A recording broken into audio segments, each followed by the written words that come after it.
gente! Hoje nós vamos estudar um pouquinho sobre as células-tronco embrionárias e adultas. Mas para começo de conversa, o que são células-tronco? Eu trouxe aqui uma definição bem básica para vocês, que as células-tronco são células capazes de se autorrenovar e se diferenciar em muitas categorias de células. No nosso corpo nós temos vários tipos de células. Nós temos células adiposas, que são as células de gordura do nosso corpo. Temos as células nervosas, são os neurônios. Temos as células sanguíneas e várias outras. E essas células-tronco, elas também são capazes de se dividir e se transformar em outros tipos de células, além de serem programadas para desenvolver funções específicas, tendo em vista que não possuem uma especialização. E aí vocês podem ver na imagem que temos células iniciais, células-tronco, e essas células elas podem se replicar, gerando outras células-tronco, ou elas podem se especializar em diferentes tipos de célula. Elas não vão se especializar só em uma coisa, tem uma vasta possibilidade. Mas para isso, nós precisamos diferenciar os tipos de células-tronco. Nós temos as células-tronco embrionárias, que são conhecidas como pluripotentes, e elas são chamadas assim por possuir capacidade de se transformar em qualquer tipo de célula, e elas são encontradas no embrião apenas quando esse se encontra no estágio de blastocisto, que é de 4 a 5 dias após a fecundação. Vocês podem ver aqui na imagem, nós temos no primeiro quadradinho o zigoto, um embrião de 3 dias e um embrião de 5 dias, que é aqui que a gente encontra células-tronco embrionárias. Mas quando o embrião ele passa desse estágio de 5 dias, as suas células elas já começam a se diferenciar em tipos específicos de células. Então, elas não são mais consideradas células-tronco. Porque para ser uma célula-tronco pluripotente, ou seja, para ela ter a capacidade de se transformar em qualquer outro tipo de célula, ela não deve ainda ter sido diferenciada, ela não deve ser especializada em nada, para ela ter essa capacidade de se transformar no que ela bem entender. E aí vocês podem ver, ó, embrião de 4 semanas, 6 semanas, criança e adulto. Mas aí nós vamos encontrar sim no nosso corpo outro tipo de célula-tronco, que são as células-tronco adultas, que a gente encontra no cordão umbilical, no cérebro, no músculo, no sangue, no fígado, no tecido adiposo, na pele, no coração, entre outros lugares.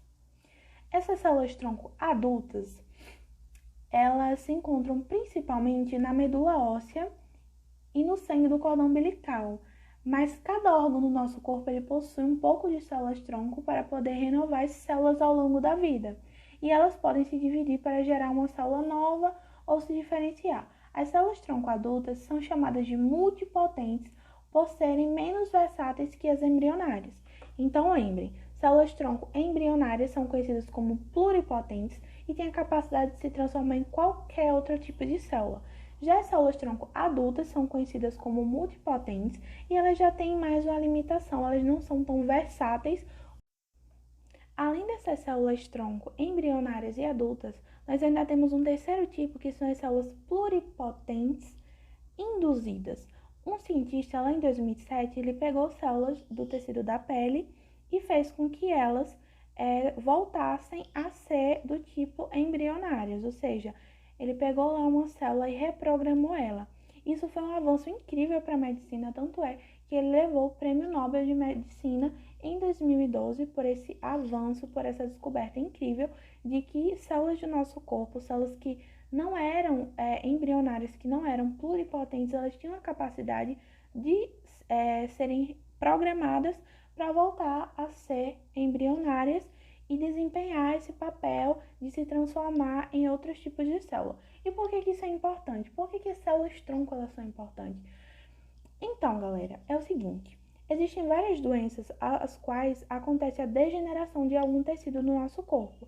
E aí, os médicos eles querem usar as células-tronco para poder fazer com que esse tecido ele seja reconstruído por essas células-tronco. Isso é extremamente importante, é um avanço muito grande, só que existem limitações, porque por ser ainda um assunto estudado, um assunto em desenvolvimento, e as células-tronco elas terem muita capacidade de se replicarem, pode acontecer de que essa célula ela não pare de se replicar e cause um problema muito sério, que é o câncer, que se dá justamente por a célula ela não ter esse controle, ela não parar de se replicar. E também implica em vários outros problemas de questões éticas. Então, é um pouco problemático, mas é um ponto muito importante, um avanço muito importante para a medicina, que tem sido estudado ao longo de vários anos e que se mostra um potencial para o uso dessas células-tronco na medicina, na saúde. E é isso.